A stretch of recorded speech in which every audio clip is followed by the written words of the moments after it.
Здравейте, дисната! Аз съм Дейман, а вие гледате Свински Джоан влог. Тъй като не е готино, само стан да ви пълни главата с глупости, аз съм тук за да ви разкажа за нещата от живота. Кучешкият живот е тежък живот. Постоянно ти сервира изненади и предизвикателства. С комшийското куче Джеса се хванахме на баш, че който го хапи пръв кърлеж за пролетния сезон, ще бъде постриган непрофесионално. Та вървях сега с онзи ден по алеята, наслаждавах си на хубавото време и зелената тревичка и си върших мои си ангажименти. Кво? Вие не пишкате все едно. Та вървях си и подгоних един майски бръмбър. По погрешка обаче го изядох. След това ме хвана някаква треска и повръщах цял ден неяще майски бръмбъри. Освен това, никак не са вкусни. Беше ми лошо на стомахчето, а най-гадното беше, че това се случи точно на Гергълден и пак не можах да си хапна агне. Сигурен съм, че ягнетата имат джулан. Имат, нали? Това обаче не беше най-лошото. Не само, че изядах бръмбър, ами ме беше захапал един кърлеж. И Стан се принуди да ми постриже с ножицата. Виждате ефекта. Как ме наръва, като някой гръцмул. Не ме питайте как излизам навън на разходка. Умирам от срам. А онази Джеса, проскубана болонка, само ми се подиграва и си прави гъргара с мен. Да не ми се прави тя. Мърла. Всички знаем, че жълтото по козината и никак не са руси кичури. Особено около дупето и устата. Призив към моята фризьорка, за която съм си записал част от един месец. Моля те, како, оправи ми стайлинга, защото... Какво правиш тук, Дейман? Айде, отивай да си играеш. Някакси се чувствам удовлетворен от признанието на Кайли Дженър, че устните й са фейк, но както и да е. Като изключим кратката прелюдия на Дейман, предполагам знаете, че аз съм Стан, а това е Инстант. И само да отбележа, че комбинацията в този клип ще бъде накрая. Нали знаете как някои хора казват, че най-гениалните идеи им хрумват, когато се къпят в банята? О, пардон, докато си вземат душ. Сигурно на вас ви се е случвало, нали? Не, разбира се, защото сме нормални хора, а на нас такива неща не ни се случват. Знам, първоначално звучи като обида, но повярвайте ми, не е. На нас нормалните хора идеите ни хрумват, докато си чоплим носа, главата.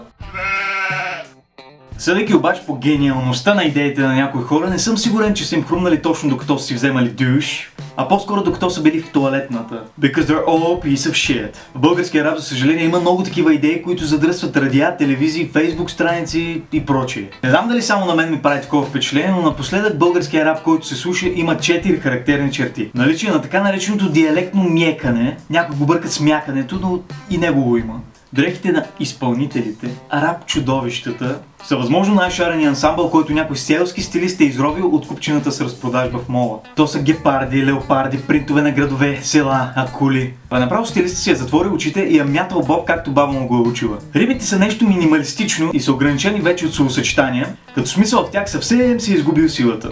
Тематиката на музиката общо взето се опитва да начука в главите на слушателите, че наркотиците и леките жени могат да те направят голям тежкар. Станаха ли 4? Понеже не си спомням дали съм казал, но българските рапъри единственият, който ми вдъхва някакъв респект и надежда и мога да кажа, че ми харесва, то това е Кристо. Момчето рапира правилно, без диалект, не говори за наркотици, има стил и изглежда представително, а не като някой квартален наркоман с такива ноздри. Освен това, клиповете му са изпипани и добре режисирани и би трябвало да бъде оценен по-добре според мен. До кога в България ще се пее за наркотици, кибици и фалшиви цици? Ами може би докато не спрем да слушаме и да толерираме пошлостта?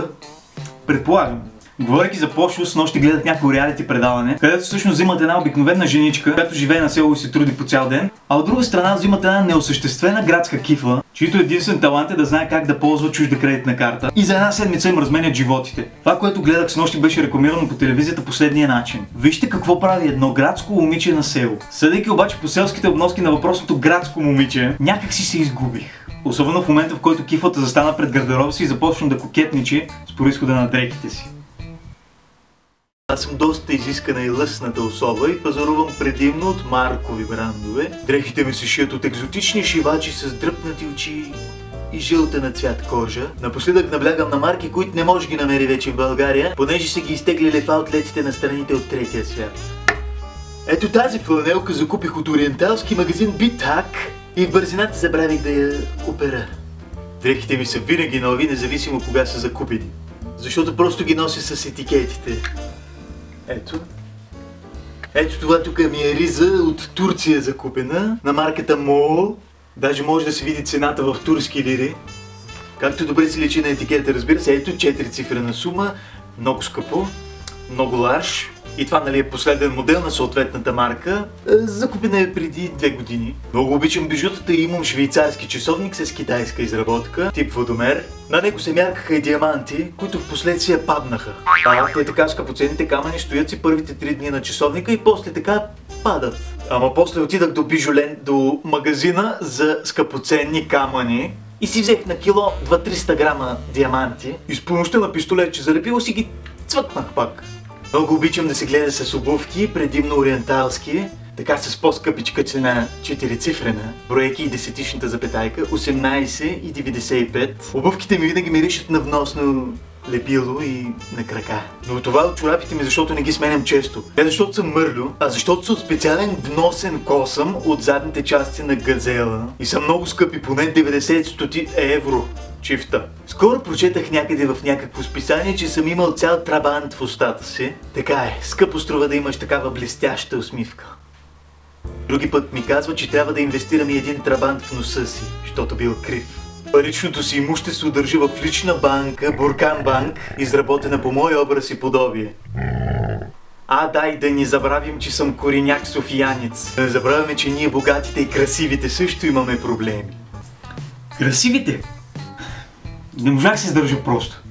Освен това в предаването чух как другата жена представя прасенцата си и чух да казва: ето това е нашата свиня майка Гошко, която чака малки прасенца. И тогава си казах, или тази свиня има телевизор и интернет, или посланието на Брус Дженър е стигнало до страшно много хора и животни. За което между другото мога само да му свалям шапка и в момента не се базикам. Напишете ми в коментарите кой е вашия любим БГ изпълнител. И това беше всичко от този епизод. Чао! Чакай! Тук ли си още? Тук си. Преди си тръгнал още, искам да ти напомня, че можеш да се абонираш, както и да харесаш клипа, също така и да коментираш. Как така къде? Абонирането, харесването и коментирането се случва долу. Също така, ако ти е харесал клипа, го сподели във Facebook с приятелите си. И не на последно място можеш да харесаш Facebook страницата. Смени бекграунда. Келеш. Facebook страницата. Както и да ме последваш в Twitter и да видиш снимките, които публикувам в Instagram.